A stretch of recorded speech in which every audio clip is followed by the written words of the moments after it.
Shaw, I didn't expect you to be working here. Perfect. I was just covering someone's shift. The screening here is super strict, and I was afraid the supervisor would realize I was new and subbing for someone, so I hid in the control room during the supervisor's inspection. So I happened to bump into this guy, a blonde man wearing a hat, and I think he was checking some footage. Then he logged that footage into the tape he brought. Later, I found that part of the footage had been wiped. Blonde, wearing a hat. Could it be Hugo? Do you know him? I think it's him. If it were Hugo, I think I know where he would hide the tape. Thank you, Shaw. You were a big help. Great! You also helped me a lot when I started working. I used to make mistakes all the time. If it weren't for you cleaning up my messes, I would have been fired ages ago. So I'm happy I could help you too. All right, go ahead and do what you need to do. We'll catch up another time.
If I'm not mistaken, you and Vivian share the same goal. Silence is no good for negotiation. I just don't want Dina to reach a point of no return. Hasn't she already reached that point with what she's doing? The formula for the Landon serum was lost, but a batch survived, and Dina was able to develop a substance that can be used for mind control. She's trying to combine the two to make sacrifices that would obey human commands. If the dormant sacrifice and the remaining Landon serum are destroyed, we can put an end to this. Dina's concoction can't create sacrifices on its own. And the sacrifice core? That belongs to the creator, not her. Although I find Landon's methods despicable, I can't deny that the Exaltists and the Creator are leading us in the right direction. I just don't want Dina to spend her life trapped by her father's mistakes. I mean, no offense, but I find your protectiveness rather weird. I will confirm the location of the dormant sacrifice and find the chance to relay the information to you. I do not want any of my people to be going into danger. As for the sacrifice core, I can only guarantee that it will not fall into her hands. As for how things will ultimately play out, the Creator will guide me.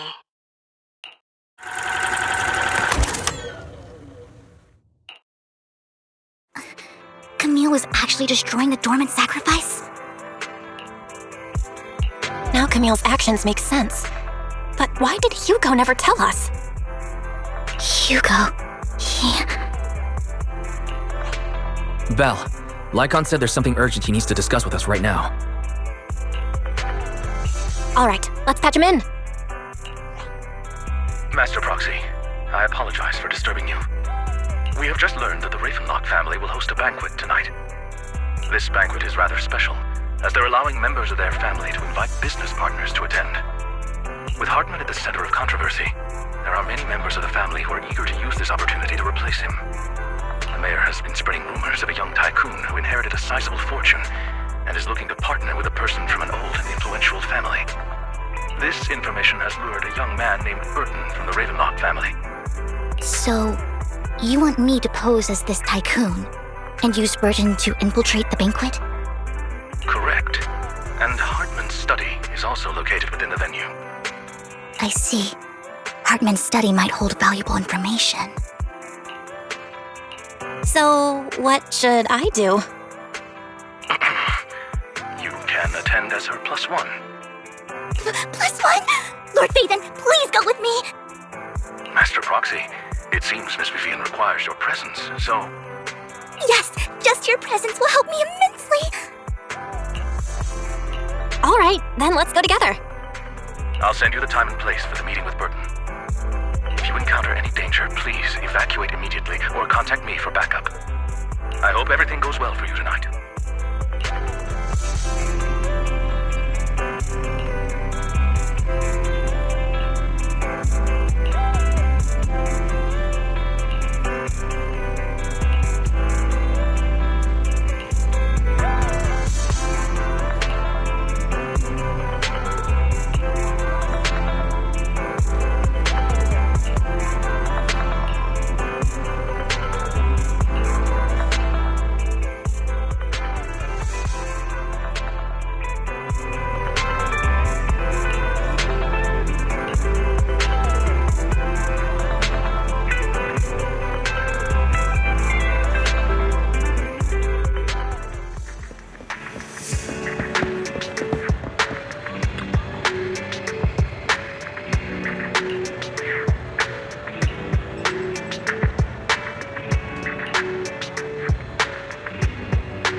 Miss Banshee, I believe I've shown you my sincerity. Now how about you? Sincerity? My presence here is a show of sincerity. If we're to work together, Miss Banshee, you should drop your pretentious act. I am well aware of the ways of the Ravenlock family. If I were to come empty-handed, I probably wouldn't even be able to make it out the front door tonight. Since I agreed to come with you, and even brought along my most precious companion, does that not show my deepest sincerity? No need for such an off-color joke. Our door is always open for those coming or going. We both know what's what, so let's cut the small talk. I know far more about how the Ravenlock family made their fortune than most here. I am also well aware of why Hartman, despite such a massive scandal, still remains in power. Oh? Do tell. Exaltists, blessing, sacrifice, Landon. Where would you like me to start? How did you know that? No, who are you? Don't be so tense. If I'm not mistaken, it's about time the banquet began, My companion and I are practically famished. Is this how you treat your guests? By letting them starve? Perhaps when we've had our fill, we'll remember where the sacrifice is hidden. You know where the sacrifice is? So, can we go get something to eat now? And I'm also looking forward to receiving a special dessert from you. We can discuss what you wish to know while we enjoy dessert. Of course. I wouldn't let such an important guest discuss matters on an empty stomach. As for dessert, I will prepare it myself, and I guarantee it will satisfy you. I'll come find you later. I wish you a pleasant evening.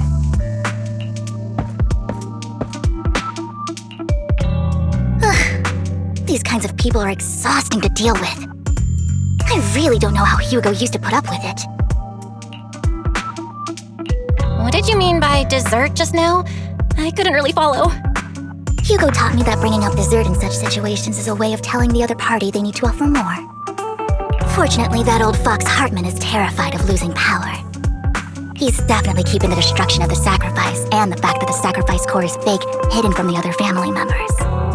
Otherwise, Burden wouldn't have been so willing to raise his offer. Lord Phaethon, let's find Hartman's study when the banquet is at its busiest. All right, I've already taken note of the surrounding terrain. Once more people arrive, we'll enter the garden through the door in the corner of the banquet hall. Wherever you go, I'll follow, Lord Phaethon.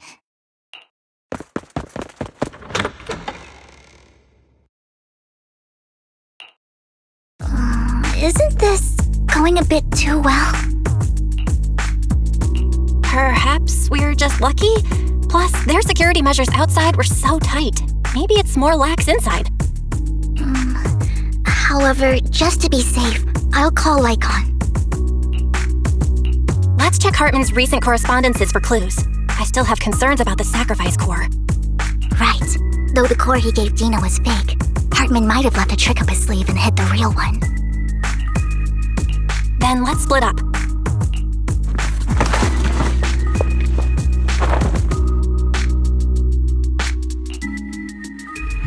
Esteemed guests, is the catering at the Ravenlock family banquet not to your satisfaction? So much so that these two distinguished guests felt the need to come to my humble office to scavenge for food. Don't want to come out? Well, after all, you don't have long left. Burton, that greedy idiot, fell for the mayor's trap. But I never expected that he would bring you into my territory. I suppose I should thank him. Otherwise, I would have had to go to great lengths to eliminate you. Vivian, Phaethon, give Hugo my regards. Tell him I shall be taking the wealth and power of the Ravenlock family for myself.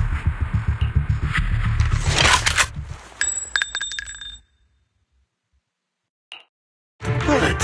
How? Dear uncle, why must we be so distant with one another? You can just tell me what you want to say directly. Hugo!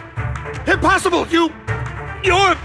Uncle, you must know a Ravenlock will never stop until they get what they want.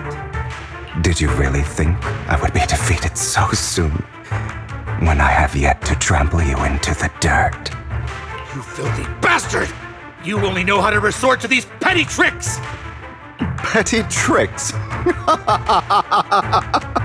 Perhaps you'd like to know what I managed to accomplish using this faked death of mine, my dear uncle.